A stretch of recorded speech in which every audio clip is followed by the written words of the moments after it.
Shalom Aleichem. Today is Yom Hamishi B'Shabbat, Thursday, Taif B'Taveth, Tal Shin Pehei, the 9th of January 2025, L'Minyanam. We continue in Hilchot Avoda Zarah V'Chokot HaGoyim. The Rabbeinu HaGadol Rambam, Zichrono Livracha. Perek Yud Aleph, Halacha Yod, which you should be able to see. Ezehu Hover. One of the things mentioned by the Torah is that it's Asur Liat Hover Haver. What is a Hover? Zeh shemedaber bidvarim she'inam leshon am wa'en lahem inyan. In other words, this refers to people who whisper or chant or recite all manner of incantations and spells and formulas in gibberish, words that have no meaning in any language. As Rambam says, bidvarim she'inam leshon am wa'en lahem inyan, and they have no clear, obvious, rational meaning. But these people obviously claim that they have some significance. And precisely because they are incomprehensible, no one can make head or tail of them. Precisely for that reason, they are convincing and powerful in the eyes of some, in the eyes of the foolish. Now this person, there are two possibilities. Either he himself actually believes these things, and that's what the Rambam addresses here.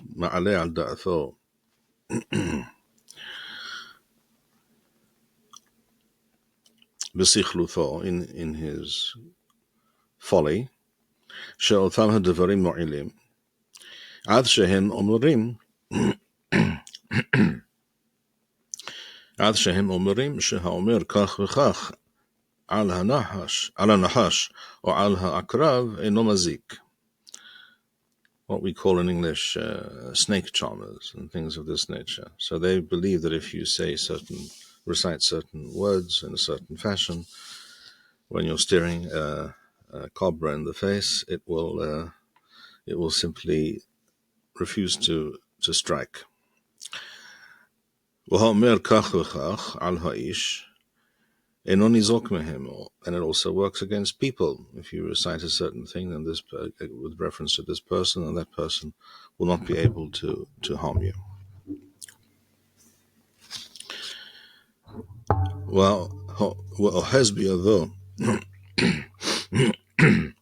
وأحز בידו בעת שמדבר מפתח או סלע וכיוצא בדברים האלו הכל אסור. It could be other objects as well. These were some of the common objects and paraphernalia that these people would use. It is also possible that the person himself knows that this is entirely false and of no meaning and of no value at all, in which case he is a charlatan, a con man. But if he actually believes these things and he does these things, then this is what Rambam describes here. وَحَوِرْ عَصْمُ شَيُحَزْ بِيَدُو كَلُوم or she'asa ma'asa im diburo. So this person, the hover himself, the person, the charmer, the whisperer, the man who knows all these formulae, who recites these things, whilst holding in his hand some object, or doing some particular action whilst reciting these words. Afilu herab v'esba'o, even if it only involves pointing in a certain direction at a certain thing.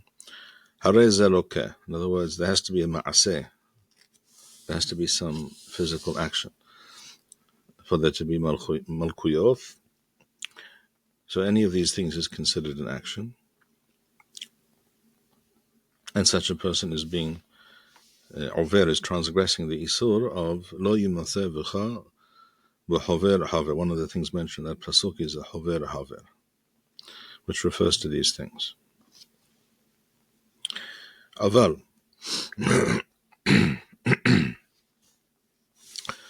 אבל הלכה י"א, אם אמר דברים בלבד ולא הניד, לא אצבע ולא ראש. If, however, this person only exclusively recited words, chants, spells, without any physical action, such as pointing or moving his hand or holding something or doing something with his head, ולא היה בידו כלום, and there was no physical object involved. וכן, אדם שאמר לו החבר אותם הקולות, or the person who is passive in this ceremony, in this situation. In other words, a person goes to such a sorcerer, shall we say, and he has these things recited at him, or for his benefit. והוא יושב לפניו ומדמה שיש לו בזה הנאה, and this person went to this chant whisperer and magician because he believes there is something beneficial in what he does. והוא יושב לפניו ומדמה שיש לו בזה הנאה, מכין אותו מכת מרדות. Such a person is to be whipped, מכת מרדות, which is מדברי סופרים, מפני שנשתתף בסכלות החבר.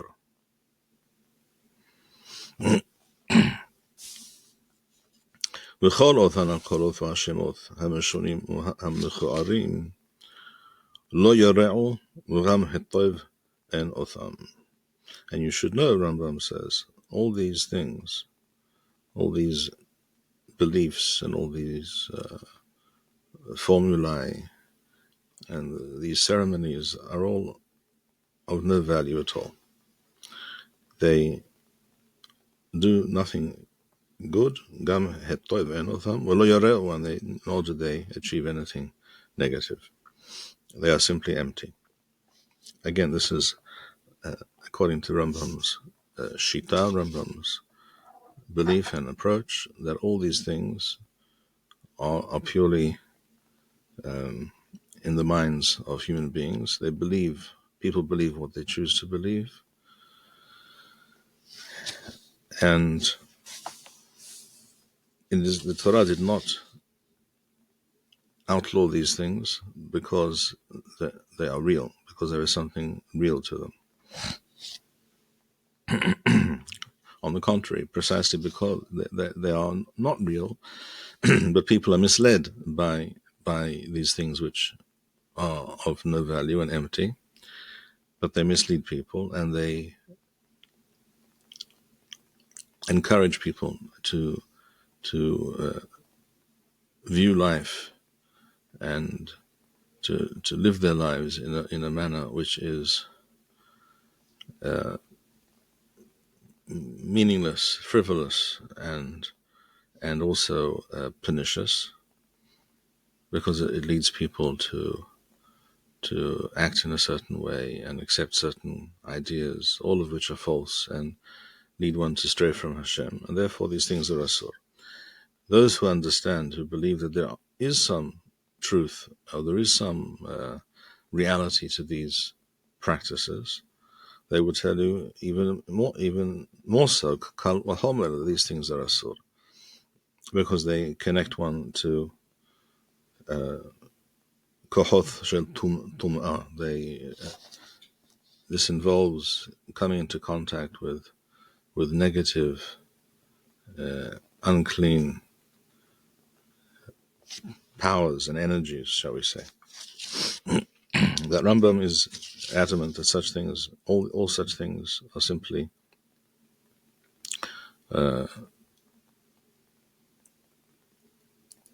these people are confidence tricksters, or they themselves believe it, but there's nothing to it. Rabbi? Yes. In Halacha Yod Aleph, when the Rambam mentions moving one's finger or head, is it in reference to any specific object? Like the examples he gives in Halacha Yod, like I point my hand or I wave my head towards a certain item, or is it just any movement in general? Like how certain groups of Christians speak in tongues and pretend to have seizures and some sort of ceremonies that they have. They talking in tongues and that sort of thing. First of all, I believe that at least some of those people are entirely for real. In other words, they whip themselves into a self-induced frenzy and some kind of psychotic state, and they actually do experience these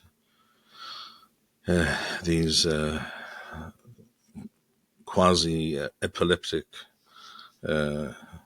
episodes. In other cases, there may be people who are putting on a show, but I think there are probably both types of people exist. At any rate, in what Rambam refers to here,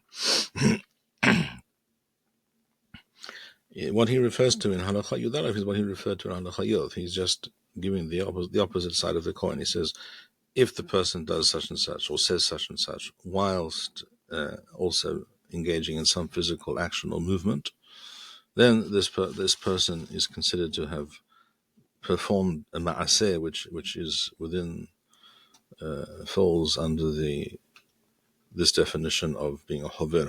And if this was not the case, then the hayav makath mardut either way.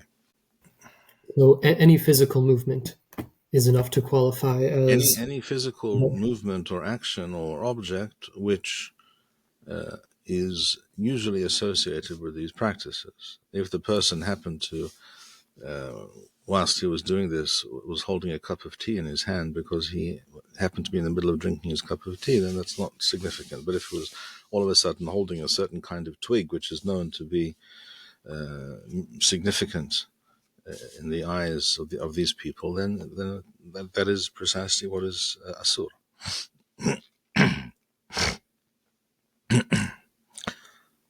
We continue. Halacha Yod Beth or Yod Aleph in other editions. Mi shenashacho akrav or nahash. If a person was bitten or stung by a snake or a scorpion, both of which things, at least in Eretz Yisrael, are not uncommon. Mutar lilhosh al mekom hanashicha, wa'afilu b'Shabbat. Even though we just said that reciting all kinds of inane, nonsensical, irrational, incomprehensible words and phrases is asur, nevertheless, when a person has been bitten by one of these creatures and their life may be in danger, it is mutar to do this, even on Shabbat. Why even on Shabbat? Because it's an act of refu'ah, and many types of medical procedures are asur on Shabbat, but this is mutar. So if we know that this person will be more relaxed, is less likely to go into a frenzy and panic, which can simply increase the likelihood of this person not surviving this event.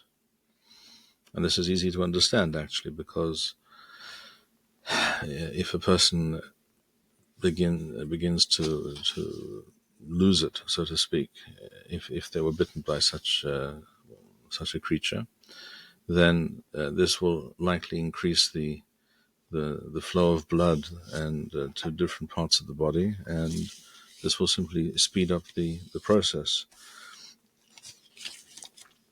So this may have some beneficial, it's not clear that it will, but it may have some beneficial effect.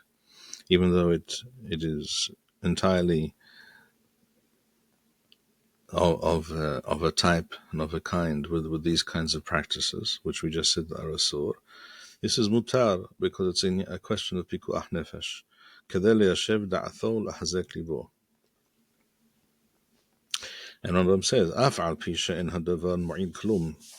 Again, it's not that this spell or this incantation has any meaning or significance and itself, in and of itself, is beneficial.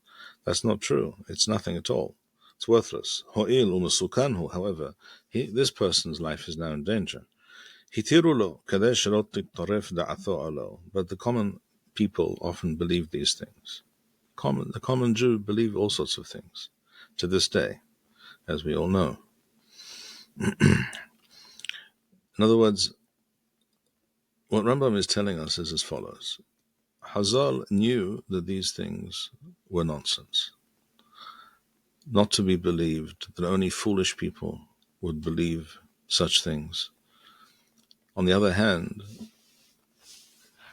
Hazal were perfectly aware that most people are foolish.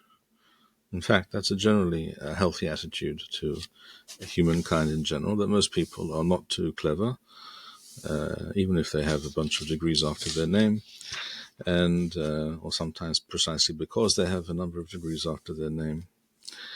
And I didn't say that lightly, by the way, or simply tongue-in-cheek. It's entirely true. Sometimes the more a person is supposedly educated, the less they actually understand about all manner of things, at least certain simple, basic, fundamental things. Rav Kook discusses this in one or two places, that the common people often understand very important and fundamental things much more clearly and more intuitively than all manner of highly educated, well-read people who are so confused by all the things they've seen and read and accepted, and all kinds of belief systems and ideologies that they have invested in, that they're incapable of understanding the simplest thing that the greengrocer down the street will understand perfectly well.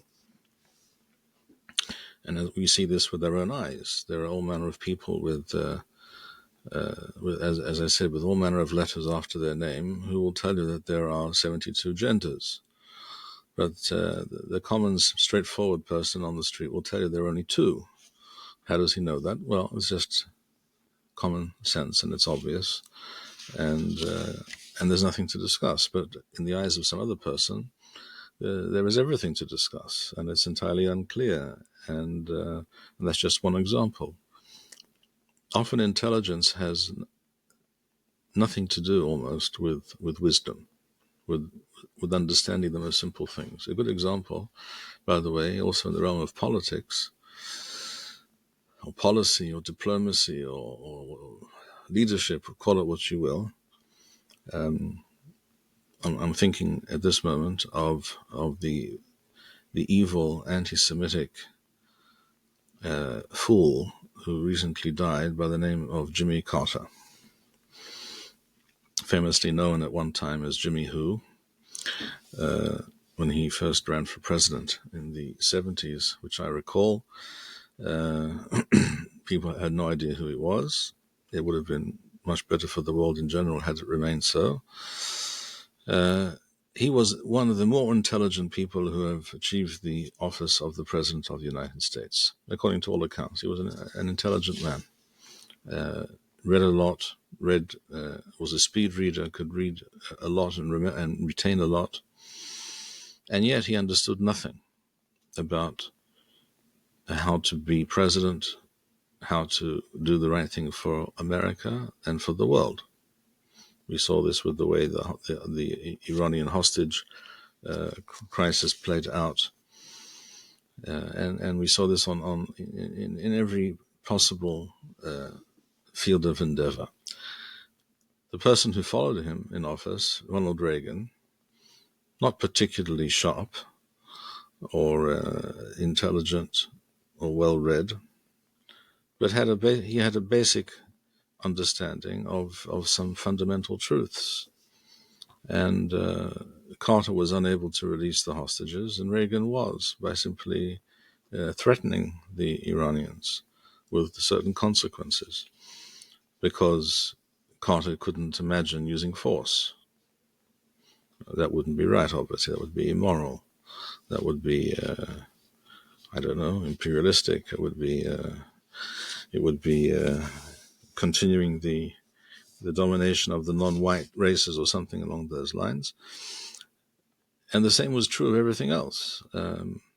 The only American president to visit the grave of another great humanist and peace-loving individual known as Yasser Arafat was Jimmy Carter,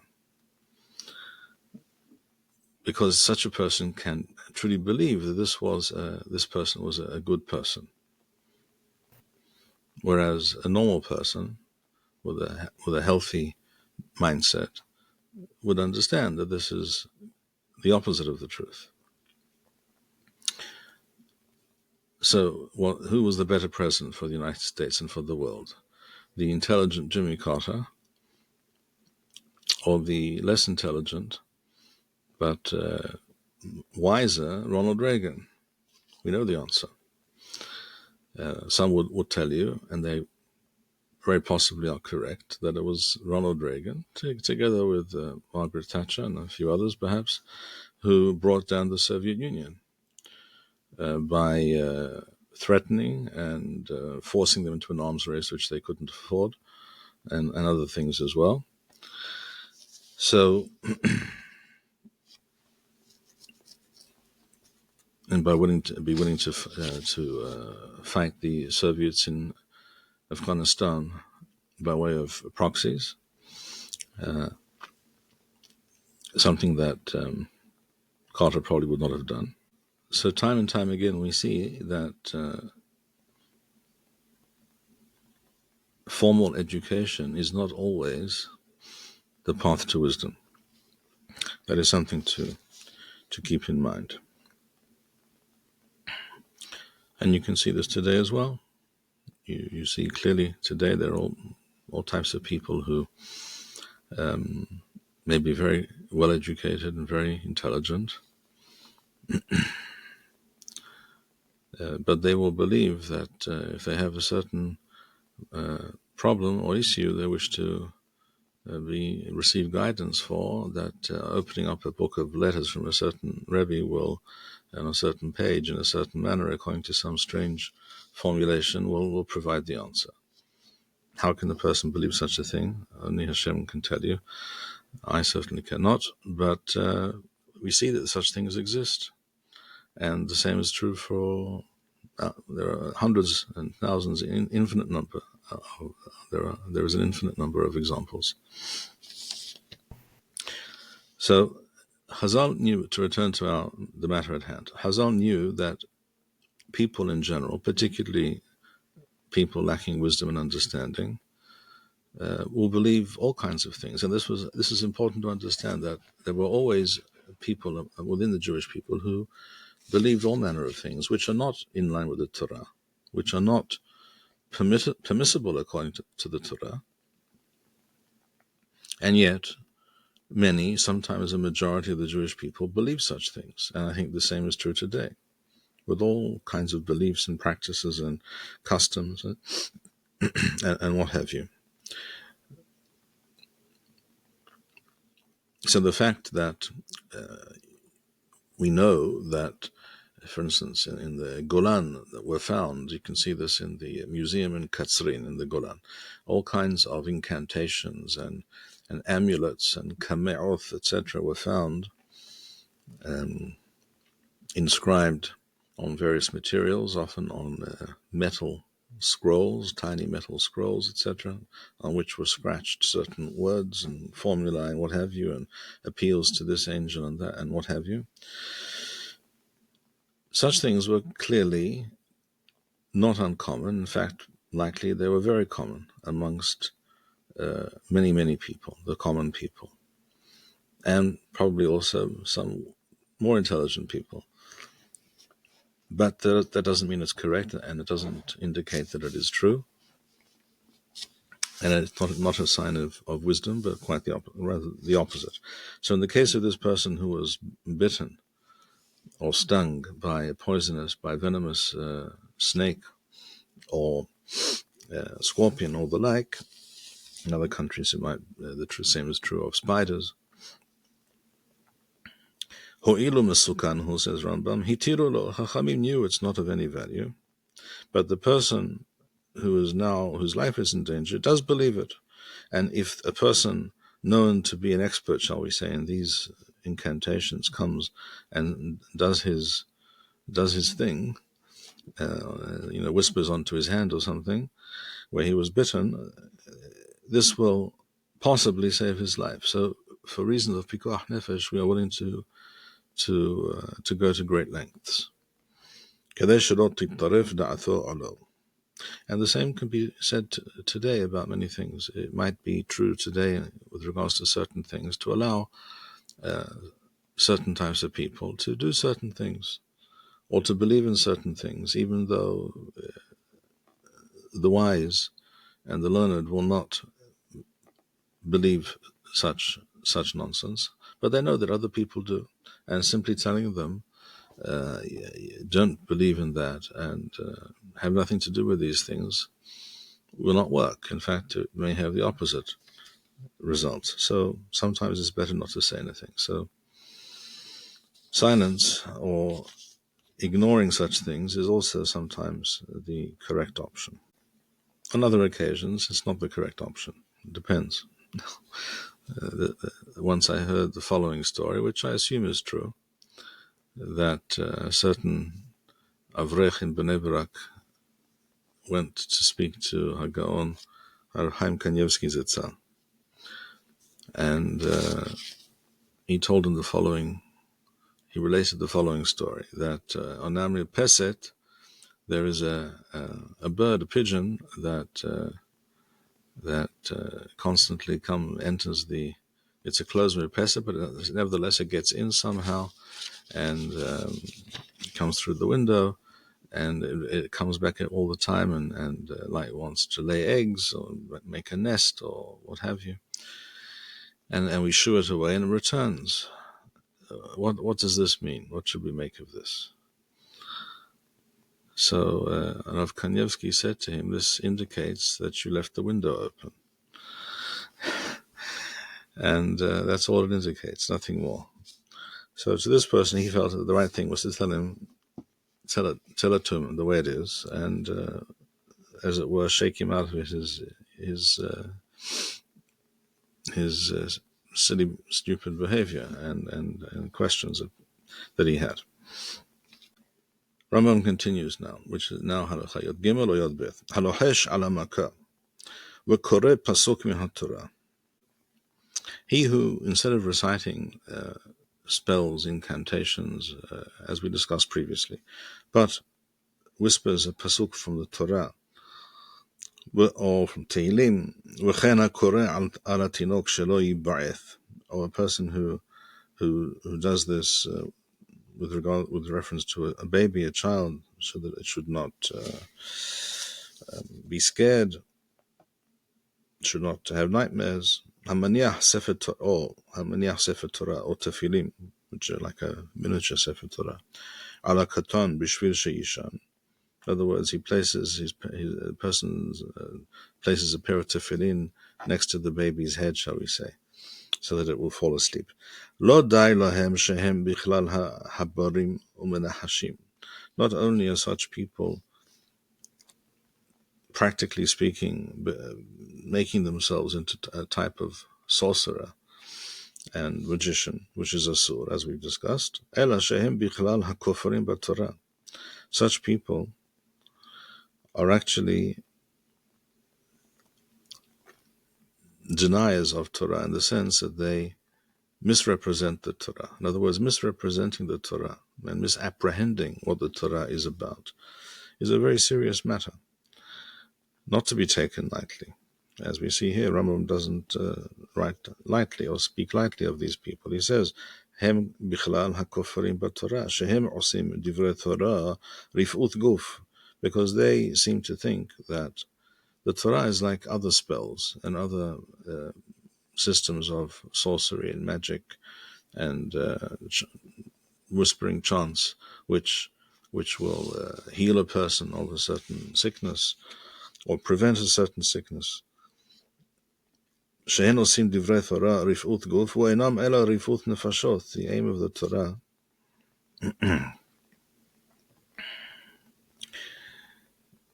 the Torah is not to replace medical science, but to,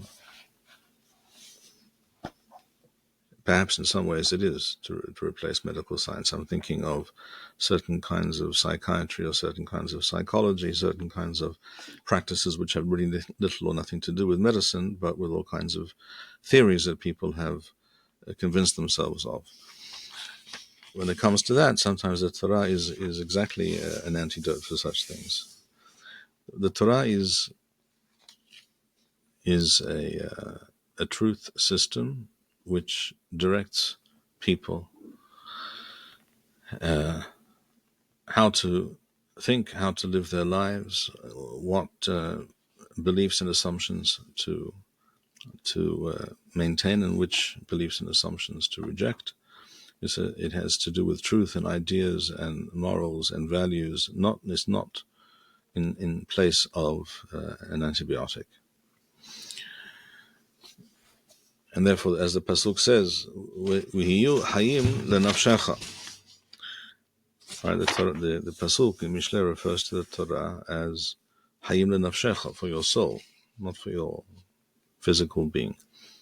However, aval habari shekara pasukim or mizmor mitilim. Rambam says tilim. It obviously means sefer Tehillim. It was common to drop the hay. Or mizmor mitehillim kadeh shetaren alo zechut kariathan.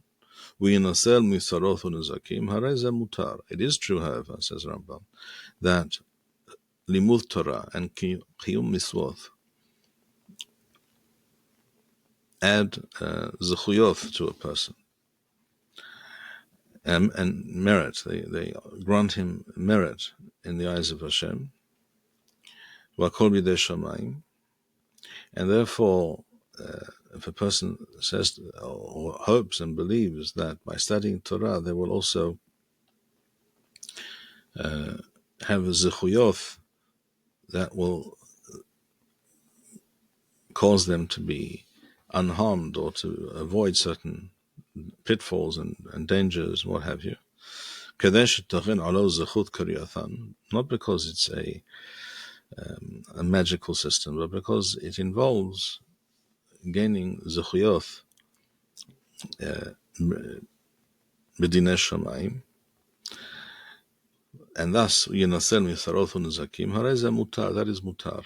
It's not at all a sort to think that by doing the will of Hashem, one will gain some benefit in this world. That's not a sort to believe such a thing. It is also no. On the other hand, it is not a guarantee. If a person acts in accordance with the Torah on the one hand, but on the other hand acts in a foolish, reckless manner, shall we say, drives it in a very dangerous manner on the highway, there is no guarantee that he will not end up killing himself or others. Rabbi? Yes. To what extent does this idea extend? Can it be used for other people or even people who've passed away? I'm sure that Rambam will tell you that with regards to people who are deceased, I think the Rambam would have said to you that there is no way to impact such a person beyond the graves, as it were. The statement in the Talmud in Sanhedrin about B'ramaz Ka'abah, that the son can bring zechut to the father, that is not to be understood in this fashion. But if the son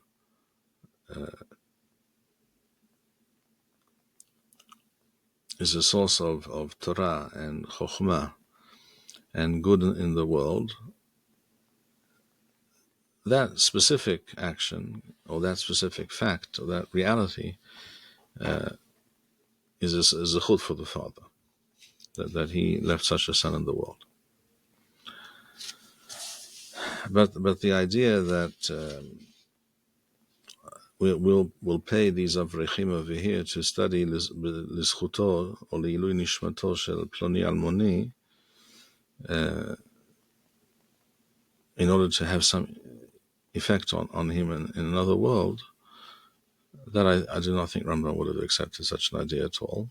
I don't see any basis for that in Chazal. You can find books or texts where such claims are made, yes, but you won't find such a thing in the world of Chazal. Halacha Yod Daled. Ezehu Doresh Elamifim. Another category is necromancy.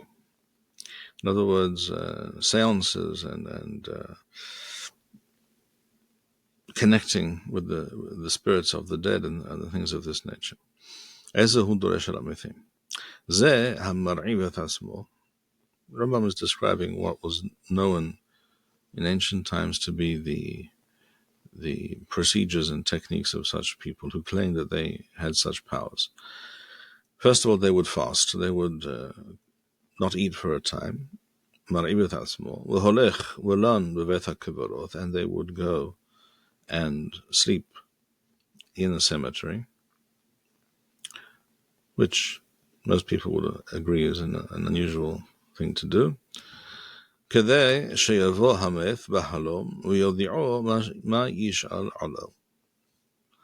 thus connect to the spirit of a person deceased, who will then inform them of certain things.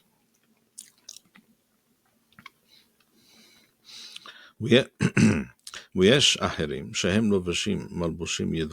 are others whose way is as follows. They wear certain items of clothing, and they recite certain things, and they light a certain kind of incense or something of that nature. And they sleep alone, so that they will be able to connect with someone in their sleep, in a dream state. So to sum it up, says Rambam, Kol ha'oseh ma'aseh, kadesh yavo ha'meit v'yodio, a person who engages in such practices with regards to the dead, lokeh, shenemar lo yimaseh v'cha, as we said before, the pasuk lists a number of things, and one of them is doresh el ha'meitim.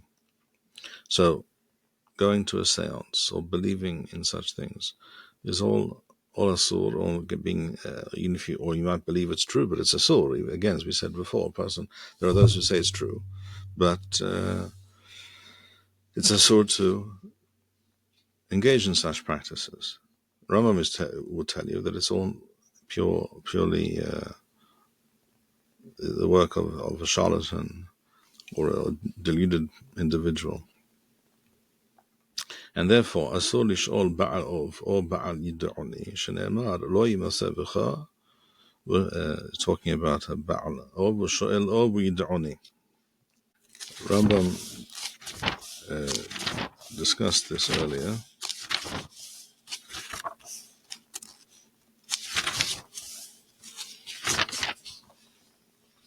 In Perek Shishi, let's look it up in Perek Shishi here and bring it up on the screen. Rambam wrote previously in Perek Shishi, ha'oseh ov o yid'uni, birsono b'zadon hayav karet, v'im hayu sham edim ha'atra niskar. And what is this? Kesad ma'aseh ha'ov, zeh shehu omed u'maktir ketoret yidua, v'ohez sharvit shel hadas biyado menifo, והוא מדבר בלט בדברים ידועים אצלם עד שישמע השואל כאילו אחד מדבר עמו ומשיבו על מה שהוא שואל. Again, there's some kind of a ceremony involving connecting with the the spirit world or something of that nature, and receiving certain kinds of information.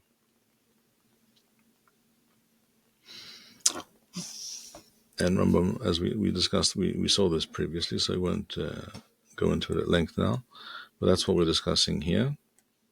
So in this perek, in perek Hadasar, Rambam says, "Asul ishol ba'al ov or ba'al yidonish nema lo yimaseh v'cha v'shelo ov v'yidoni limseth olabed sheba'al ov v'yidoni asmam b'skila v'nishal b'hem ba'azhara u'makin otho makath marduth." So the active person, the person providing this service, as it were, is Hayav Mitha, Hayav Sakila, as we saw previously in that chapter in Perek Shishi. And those who turn to such people are Hayav Malkuyoth, Midivre Soferim, because there was no action involved. But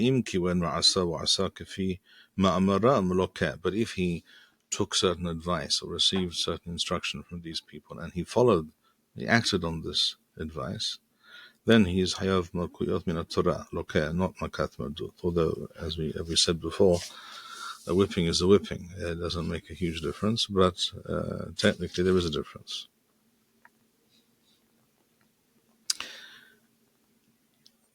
Hamnechashef, Hayav Sekila, Wuhu She'asa Ma'aseh Kishufim. The word kishuf is normally translated as magic or sorcery or something of that nature. And there are all manner of systems and ideas and practices which fall under this heading. Any person who did any such thing, which are always connected to Avoda Zarah, belief in this or that god or this or that demon or this or that force, all such things are asur. Aval ha'ohezet ha'inayim.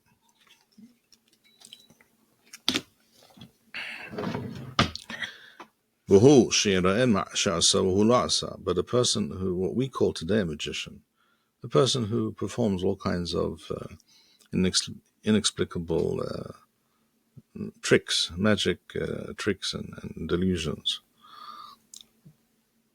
So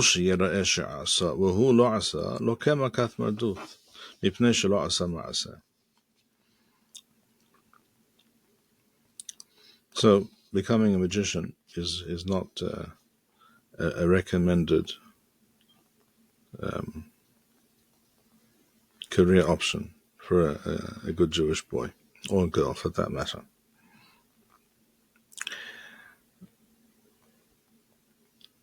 And if a person does such a thing, he's lokem akath madut mipnei shelo asa ma'aseh, because there's no real action. It's just misleading and hoodwinking people. וזה שנאמר במחשב בכלל לא יימצא, לא שניתן לאזהרת מיתת בית דין הוא, ואין לו קנאה לו. Rabbi? Yes. And on Halacha Tet, when we also learn about magicians, the Rambam says that somebody that does these sorts of behaviors is bichalal ma'onen welokeh. And right here he says... Hang on a second, you're talking about Halacha Tet above? Yeah, in the book, I don't know what it is. Machon Mamre. Where it says Asul le'onen? Yes. Yes, go on. There he makes it seem like the punishment for doing these sorts of magic tricks is malkut.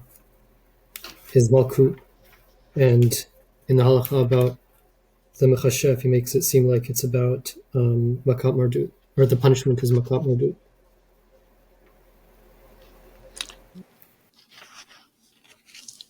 What we said here about mechashef is as we said, there are those who engage in kishuf. Let's assume that they believe what they're doing. They think there's some reality and objective reality to what they're doing and saying. And this is always connected to Avoda Zarah, as we said before. which has to do supposedly with connecting to some hidden forces or powers and spiritual possibilities that are connected to Avoda Zarah and are involve belief in all manner of things which are asur and misleading. But the person is doing these actions. He's following a certain system of kishuf, going by the book, as it were, following the rules, reading out the right incantation and doing the right, mixing the right items together in a pot, or whatever it might be. Whereas a person who is simply ohez einaim, who simply bamboozles people with some kind of magic trick and claims, well, I can do this and I can do that and you can't. So you better believe that I'm very special, or you better pay me a lot of money, or what have you. That is ohezet ha'inaim. That's not a maseh kishuf. That is a con man. And a con man is hayav makat marduf. And Rambam sums up all these things now at the end of this perek, and he says as follows. Halacha yod zayin or tet zayin. Udvarim ha'elu kulam divrei sheker v'chazav hem.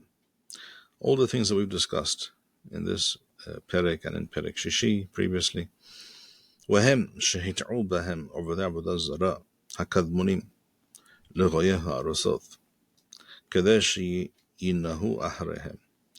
All manner of sorcery, witchcraft, incantations and spells and what have you, that various sects and cults and types of Avoda Zarah, worshippers of and priests of such cults and practices used to claim powers that they had with which they by which they would cause people to believe in their powers, so that people would follow them and believe in them. All these things are untrue, they are false. Kulam divrei sheker u'chazav hem. And is with such practices that various people are able, such people as we described, the sorcerers and magicians and priests and what have you, were able to convince others to follow them, believe in them, and of course pay them money and listen to what and accept their demands, whatever they may have been.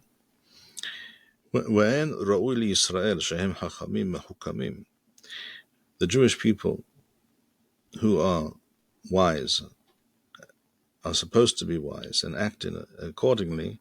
It is not fitting that Am Yisrael follow or believe such things.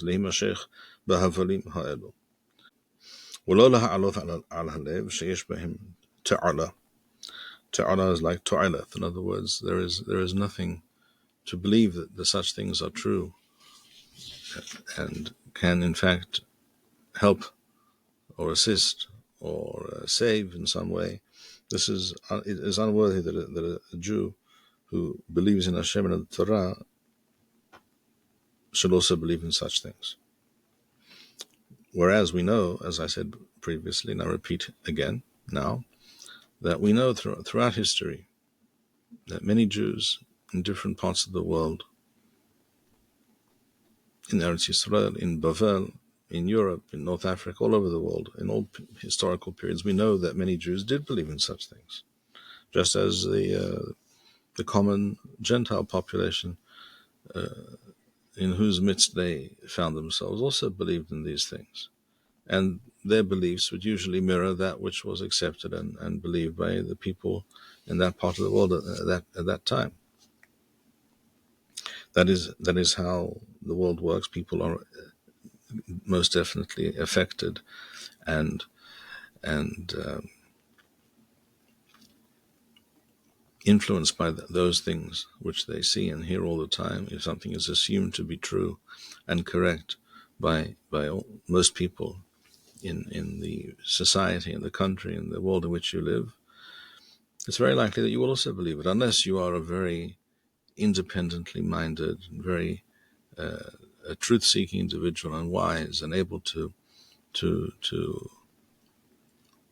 maintain an independent and different position from many people around you. So in some ways it's reminiscent of certain kinds of medical interventions of 4 years ago that most people believed in, apparently. I think today many fewer believe in them. But if that's what everybody says and tells you, especially the experts, supposedly experts, then of course you believe it. So we know that this is how human psychology works, but that doesn't mean that we should fall into that trap. ולא להעלות על הלב שיש בהם תעלה, שנאמר, כי לא נחש ביעקב, לא נחש, which is a snake, but nahash, which means magic, with a pathach, כי לא נחש, and also not mila'ra, but mila'il. And people make this mistake, and that's why I stress this. כי לא נחש ביעקב, ולא קסם בישראל. If a person reads from the Torah, for example, the Sibur, or for that matter, studies by himself, and reads from the Torah, and he reads Kilo Nahash B'Yaakov, even Nahash B'Yaakov, below Nahash, he has completely twisted and falsified the pasuk, and that must read the pasuk correctly again. Kilo Nahash B'Yaakov, below Chesem B'Yisrael. The Jewish people do not follow and do not live by such things. ונאמר כי הגויים האלה אשר אתה יורש אותם אל מעוננים. Well, kosamim Yishmael, this is the way of the people of the land of Eretz Yisrael, Eretz Canaan, that you are about to enter. That is how they behave. That is what they do, says the Torah. Wata lochen nathan lecha Adonai Elohecha, but you are not to act in that fashion. So the Torah is very explicit, says Rambam, that we are not to believe and we are not to accept such ideas and such belief systems, such practices.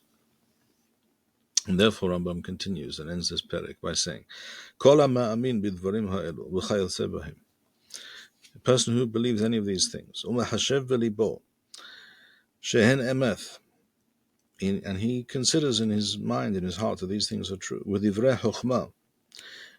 In other words, here the Rambam is addressing the other point of view which exists in the Torah world, which cannot be denied. Rambam is telling you that a person who thinks that these things are objectively true, that there are sorcerers and magicians who can do these things, and necromancers and what have you, but the Torah forbade these things.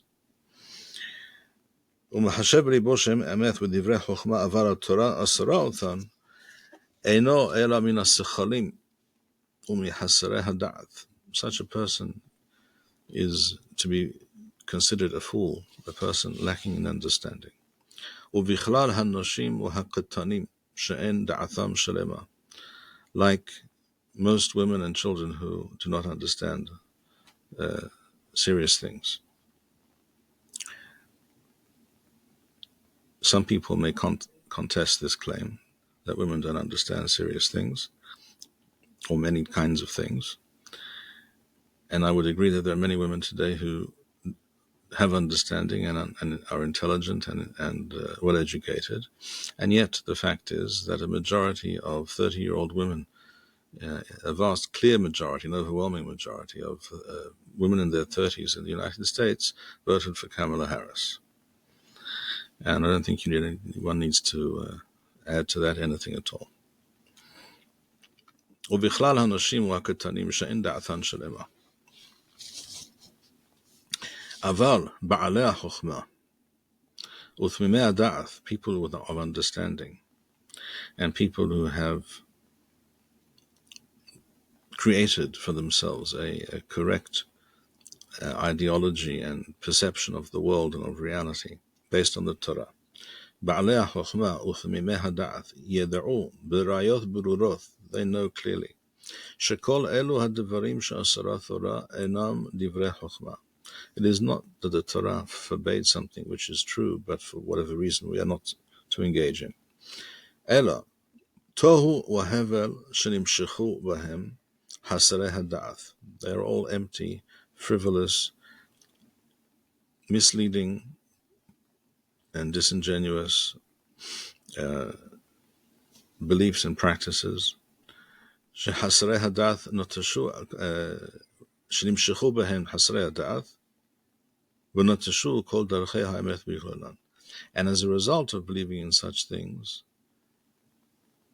and this is why the Torah forbids such practices, even though there is nothing in them, as Rambam says here clearly, because when people believe in such things, it leads them astray. It turns them into fools.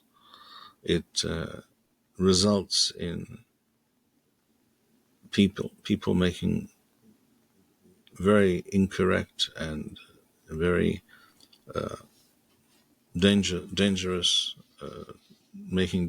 taking a dangerous path in life, or ignoring things that they should take note of. It completely misleads and misguides people, and it does not lead a person to morality or wisdom or an appreciation of what is right and wrong and what is moral and what is immoral. Quite the opposite.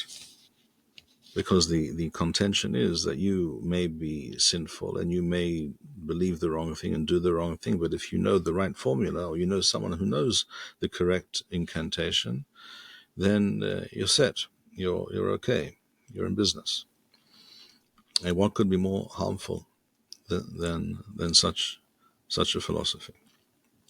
And therefore, such things lead people to נמשכו בהן חסרי הדעת ונטשו כל דרכי האמת בכללן. ומפני זה אמרה תורה. And for this reason, the Torah says, כשהזהירה על כל אלו ההבלים, תמים תהיה עם אדוני אלוהיך. And Rambam says it's clear from the Torah itself, from the Pasuk, that this is what's going on. If you follow these practices, if you believe in them, if you associate with them, you lend them any credence, then you will be distancing yourself from Hashem. You will not be walking wholeheartedly with Hashem. If you detach yourself and jettison all such beliefs and have nothing to do with them, then tamim tiyeh im Adonai Elohecha. Then you can truly connect to and walk with Hashem, and not live in this state of self-induced